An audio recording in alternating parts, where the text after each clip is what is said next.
That's when I got my MBA on my feet. You know, I didn't go to school. I learned quickly what I didn't know about margins and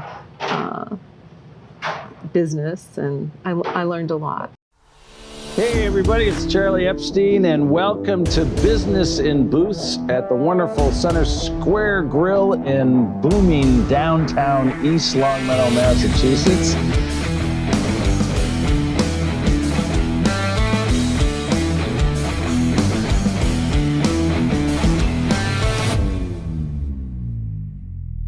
So I'm sitting here with Karen Randall of the famous Randall's Farm Grocery and Farm in Ludlow, Massachusetts. And Karen and I are sitting here in my favorite haunt, Center Square Grill in East Longmeadow, Massachusetts, the booming metropolis of East Longmeadow, Massachusetts. And you can see Center Square Grill here, where you can get the best steak, seafood, pasta, friendship, good cheer. And it's kind of the same thing when you walk into Randall's. There's just this energy, there's this family spirit. But I was thinking, in talking with you today, like, what possesses somebody to go into a business where everything's a perishable? There's like a clock. I was thinking about this morning. There's a clock on everything, almost everything you sell in that store, whether it's plants, It's something. tomatoes, cucumbers, turkey meat. It's a way of life, Charlie. You know, I didn't know how to sell anything different. I grew up in a family farm, farm stand.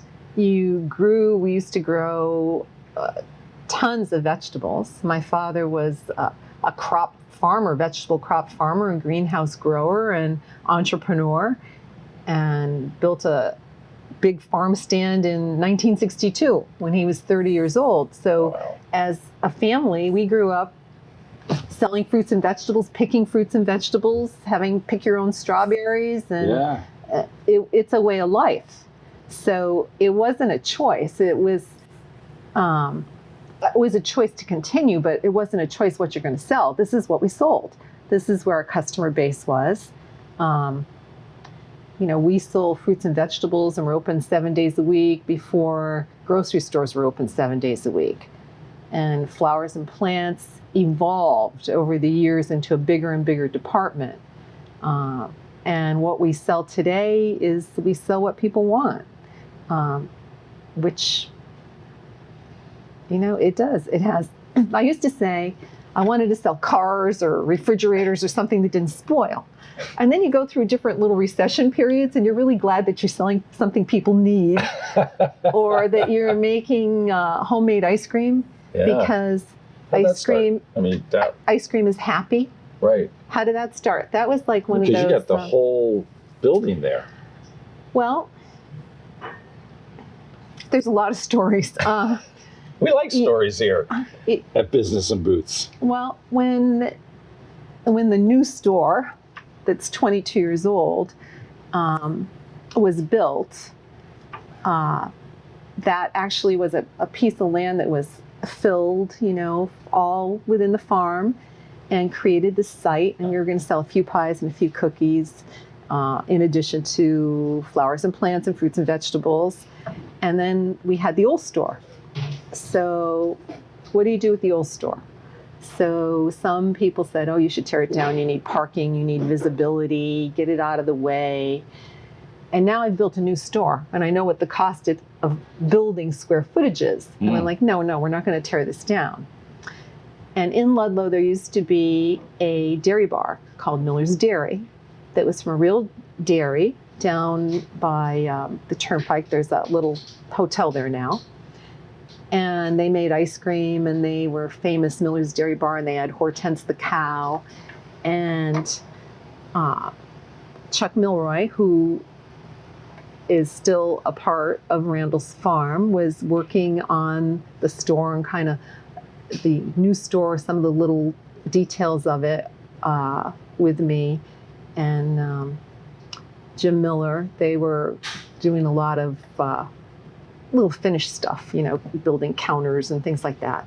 And Chuck and I started talking about Miller's Dairy and how I always wanted to have homemade ice cream. It's one of those things like you talk about it and it happens. And then we just decided, okay, we're going to make the old store an ice cream store.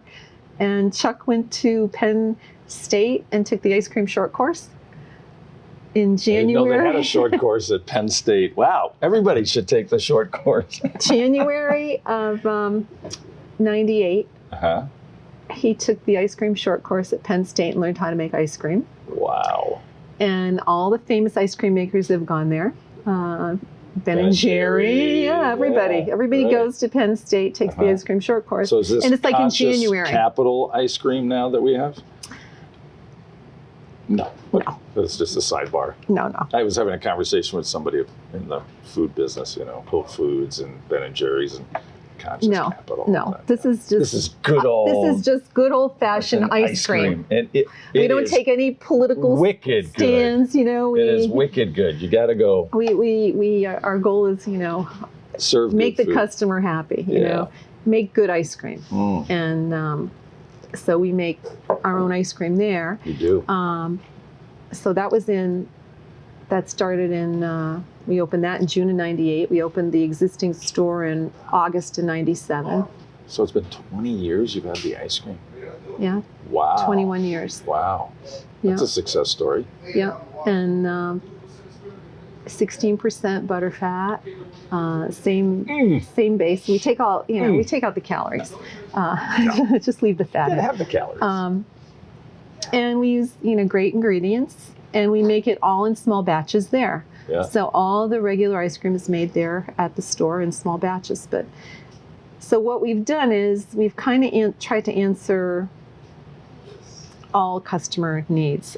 I guess I started on ice cream saying ice cream is happy. So selling perishable things, when you go through recessions where things stop selling, like cars and refrigerators and furniture, and you're selling something people need, like something to eat, then you're happy that you're selling something perishable.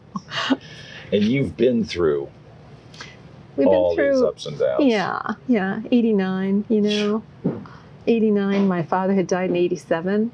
That's when I got my MBA on my feet. I didn't go to school. I learned quickly what I didn't know about margins and business, and I learned a lot. Because you were saying earlier, you studied to be a kindergarten teacher. Yeah, I was Where'd you go to school? University of Massachusetts. And then you ended up in Kennebunkport because we were talking about that. Yeah. You were going to be... I was going to teach kindergarten, and I came home, started helping out. It was a busy season by the time I got my first phone calls for an interview, and I never left the family business. Wow. So let's go back a little bit in time. How did the farm even get started? What's the history? How did the farm get started? Yeah, what's the history of Randall's farm? My grandfather. Came over? From where? No, my grandfather was from England. His family was from England. They came over. They had a paint store, a long line of entrepreneurs. A paint store on Center Street in Ludlow. My grandfather had a Hudson dealership. Randall's paint store? Yep. He had a Hudson dealership. Hudson. Yeah. Wow. In Ludlow. And then you don't happen to have one in a shed somewhere? No hiding Hudsons. What a great car. And then they had a turkey farm when my father was a little boy at the site of where Randall's is now and where my mom lives. They raised turkeys. During World War II, they had a turkey farm. And then my father and his brothers raised poultry and chickens and eggs, basically. And there were a lot of those type of operations in our area in the 50s. Back when there wasn't a lot of regulation and compliance. And chickens then, could run around and... Well, free-range chickens. They were free-range. We had range houses. We had... isn't it amazing today? Now we've gone the other way. Right. We had range houses where the chickens were out on the range. They grew out there. They had little nest boxes in the barn where they laid their eggs, and you went through and picked their eggs. And I was a little kid when that started to come to an end, in the early 60s. That ended in 1960. My father built his first fruit stand, or they called it a fruit stand. So then, why did roadside why stand. did he go from chickens Because that business was, to I guess, oversaturated? dying or oversaturated. They used to he used to deliver eggs all over the valley. And when he delivered eggs, he would bring home things like apples and cider and things like that and sell them out in front of the house that he lived in, which is like 3 houses down the street from where the store is now. And it was a little roadside stand. It was potatoes and apples and cider and eggs that they produced and fresh chicken that they sold. And he got out of that and started growing vegetables. When the chickens went, vegetables came in. We grew strawberries for 40 years. Wow. From like 1970. Now, did he buy up the land that was there? Well, the land was family land. Okay, well, that was My all grandfather owned all that land. Okay. And then he bought it from his brothers. Yep. And they had other entrepreneurial enterprises. And he farmed that piece of land that you see behind the store now. And then he built the first store, which is now Elsie's Creamery, the ice cream store. In 1962. He was 30 years old. Wow. And he added on to that a lot, and went into different enterprises, greenhouses and things like that.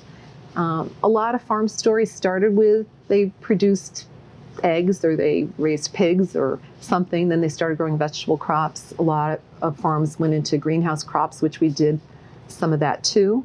And then when he died in 1987, he was young, he was 54. We had greenhouses full of plants and things ready to go in the field. And we kept doing those things. My mom and I, up until, still. So what was it about Karen that had her step up and say, I'm taking charge of this, and I'm running this, and I'm going to build this?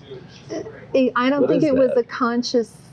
It was, when somebody dies in a short amount of time, and you don't plan on them dying. Right, totally and unexpected. My mom and I were the key employees. It was a small operation, and my dad and I had dragged him to other farm market type businesses all over the Northeast, and we were talking about expanding and changing. He was in his 50s, so he's thinking, okay, how am I going to change what I'm doing? I'm working way too hard at what I'm doing.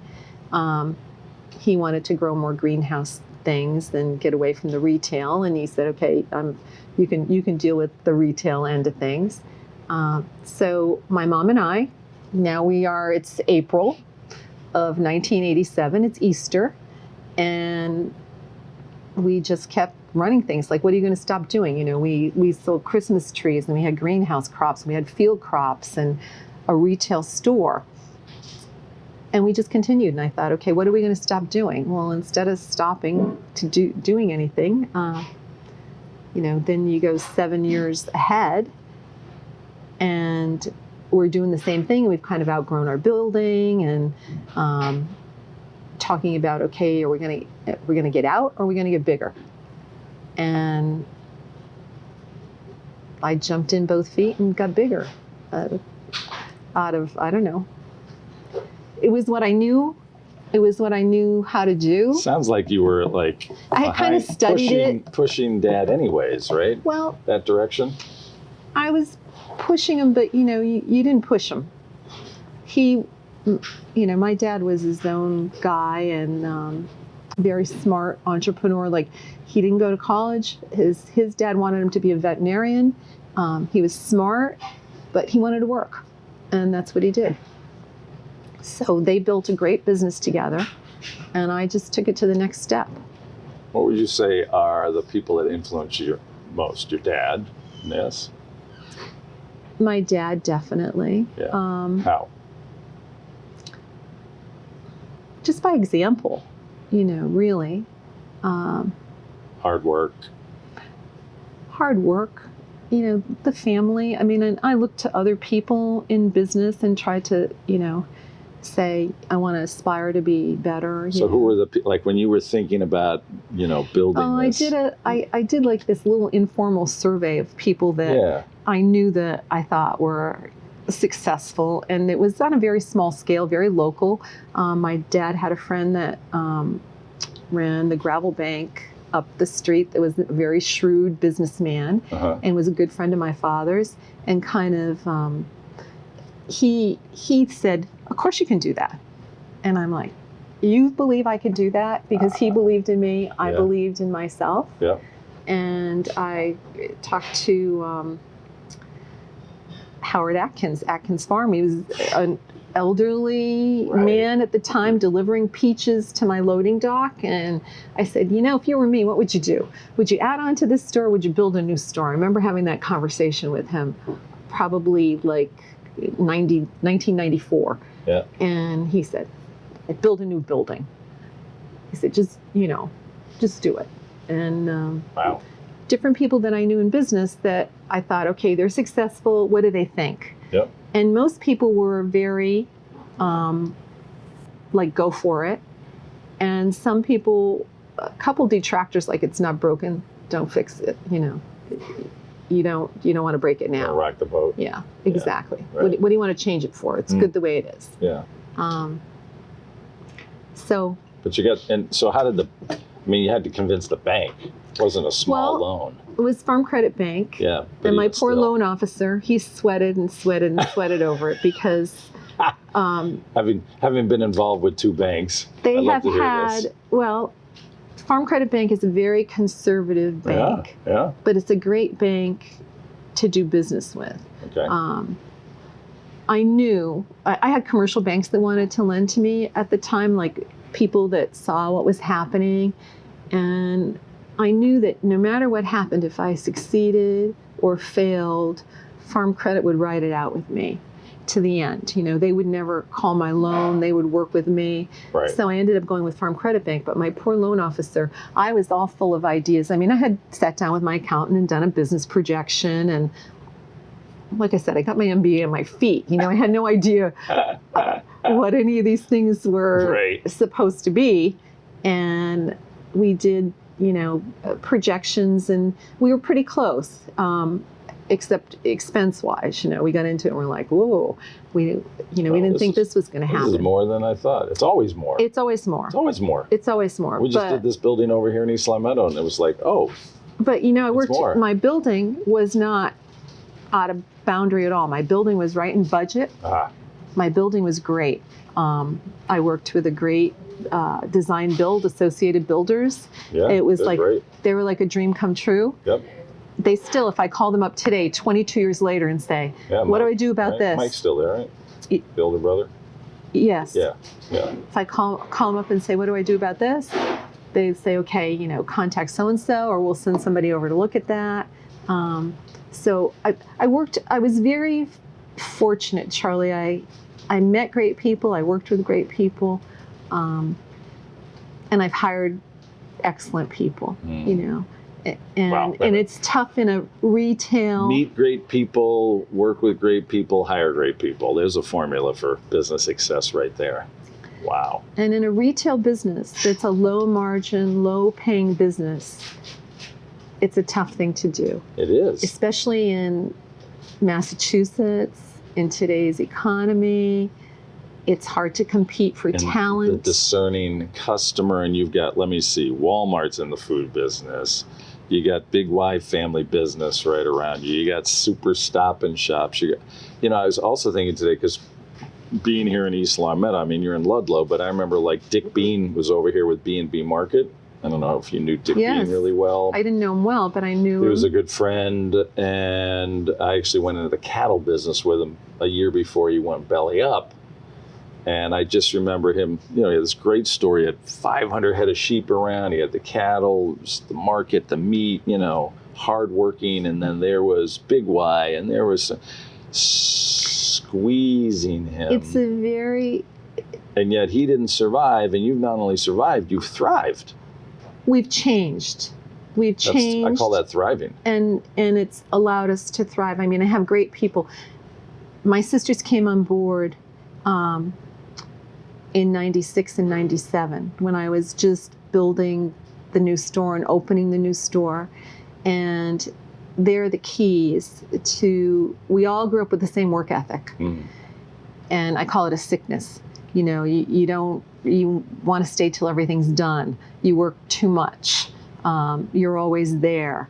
But like you said, everything we sell is perishable. Right. So it has to be managed correctly. Yeah. And I have excellent employees. I have people who came on board with me in 1997 when I opened that are still with me today as full-time people, as managers. Then I have people who started with me like when their kids were like part-time jobs, when their kids were in school, and they work for me today 30 years later.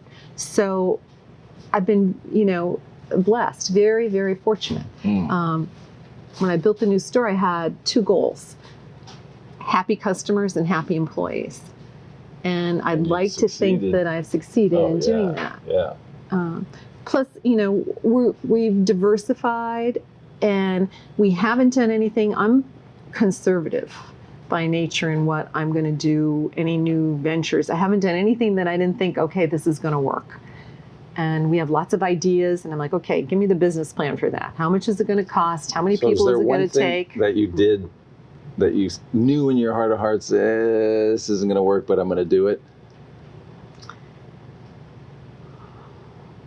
Not really. Oh, that's wow. That's Not great. really. I mean, I've had things that haven't worked, Like, but they've brought things to the business. I've hired different people to have key roles, people from outside the company. yep. And maybe they didn't last or it didn't develop the way I wanted it to, but they brought great ideas or helped Insight. us develop ideas Yeah. or helped us fine tune like financial things that we look at that we didn't look at before, have changed my mind about things, about how I looked at things. Even if somebody inside who's very close to me was telling me we should do this, and I'd be like, and then somebody else you bring in says we should do this, so now you have two people saying we should do this, then go ahead and do it. You know, one thing, you know, we have a license to pour alcohol, okay, that I bought 3 or 4 years ago. I didn't know that. Yes, I have not developed that. I started a little bit on one night a Let's week. go. Start pouring. I started one night a week with Bill's Garden 2 summers ago. Bill's Garden Bar. My father would love to have an entity named after him, Wow. especially a bar. Wow. And we started in the greenhouse on Thursday nights, just serving cocktails, let people buy food in the deli and come over and eat in the greenhouse. And have they been doing it?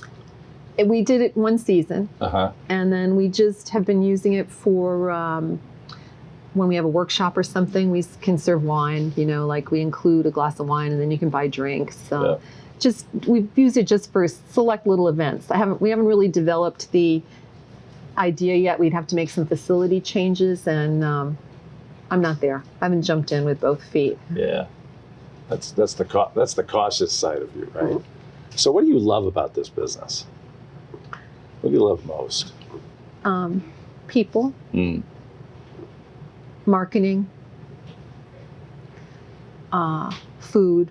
I love food. I love flowers.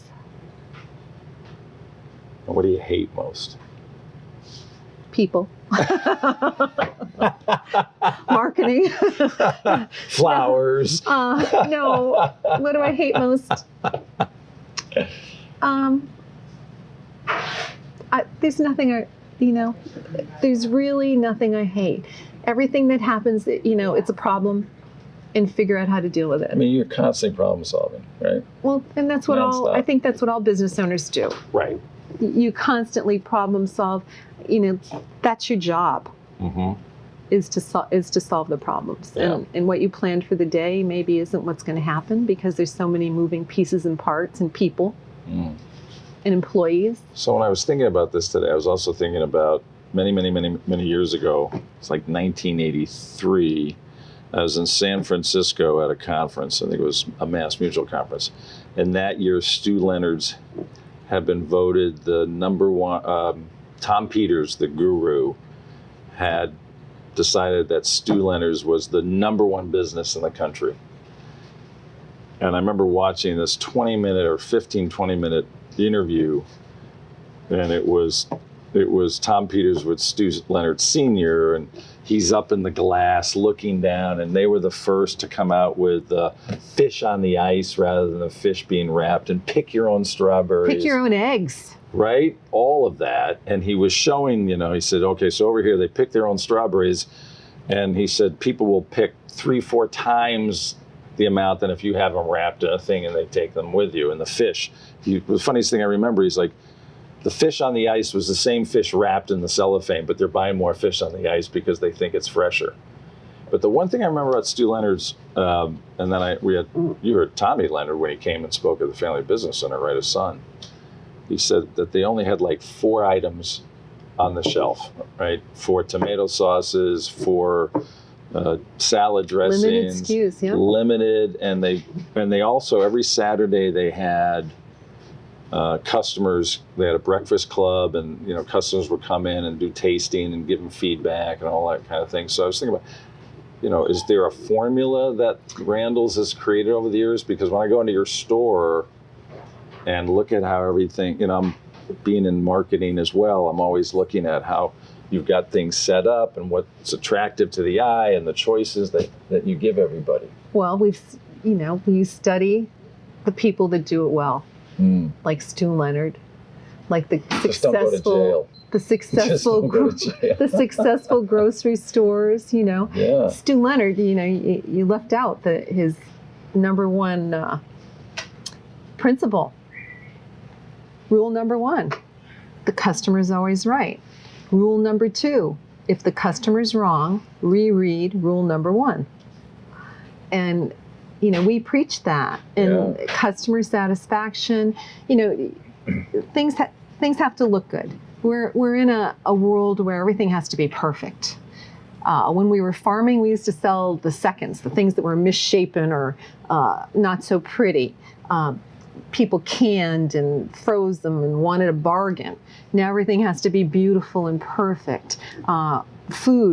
Prepared food is huge. So you've got the whole deli section. We're filling what the customer wants. We're based on what the customer asks for, what the customer wants. Eye appeal. Mm-hmm. I have, my greenhouse manager. I call her my creative director. She does all the outside baskets. She does the marketing with me as far as like TV things that we do. Yeah, all the commercials, the branding. Yeah.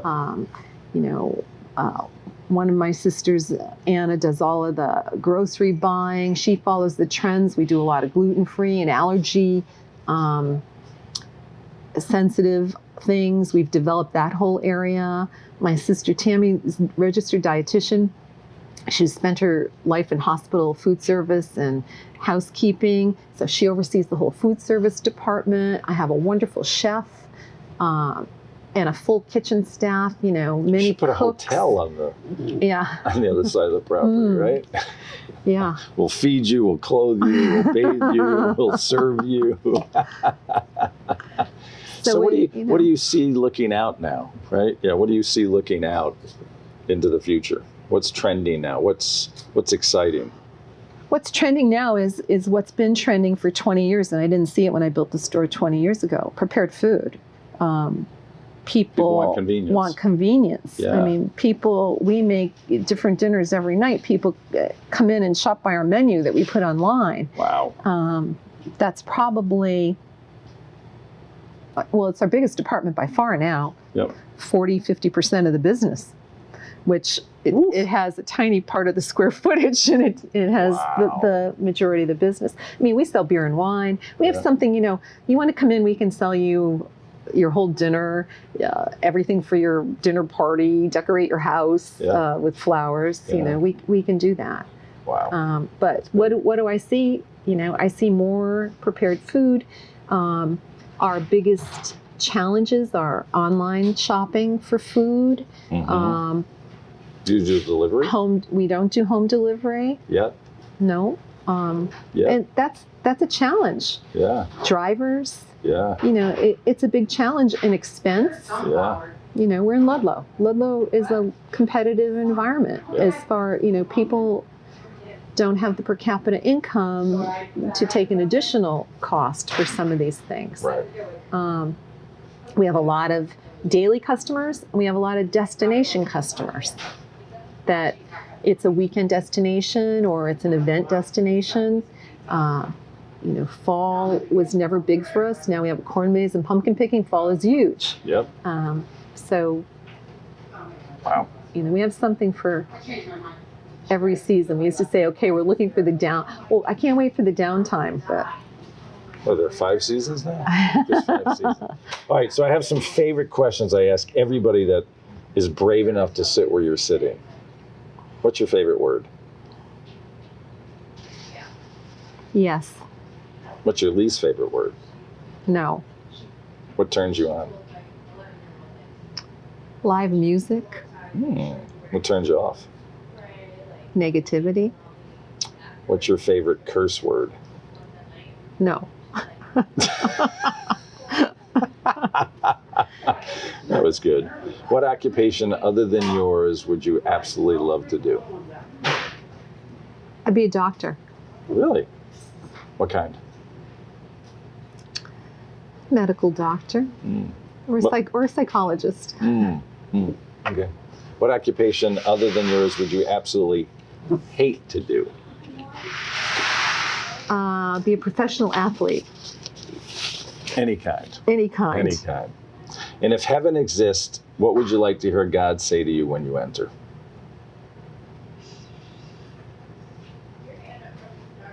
You did a good job. Nice. And what's your favorite song? The Beatles. All you need is love. All you need is love. So I was thinking, when I was thinking of you and me this morning, I remembered this ad that we did way back. Oh my God, this is like 10 or 15 years old. Oh yeah. Oh yeah. Probably 15 anyway. Oh, yeah. And I went looking for my Mr. Green Jeans outfit because I was going to do this interview as Mr. Green Jeans, and then my lovely bride reminded me, "Oh, that." I threw it out. Well, I debated if I should wear my farmer clothes. Or your black suit, because I remember what you always said about this when we did the ad. You said, wow, I look really good in a suit. And I said, wow, I look really good as a farmer. That was so great in Business West. So your favorite song is The Beatles. All you need is love. Well, here, put it in the jukebox. And Okay. we're going to sing All You Need Is Love together. Remember how it goes?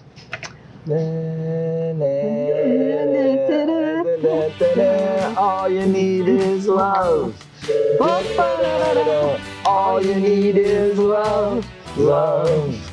Love is all you need. Love is all you need. Love is all you need. Love is all you need. Love is all you need. Signing off from Business and Booths at Center Square Grill. Please go visit Randall's Farm in Ludlow, Mass. They have it all. And what's the number one rule? The customer is always right. You're always right. See you next time. Thanks, Karen. All you need is love.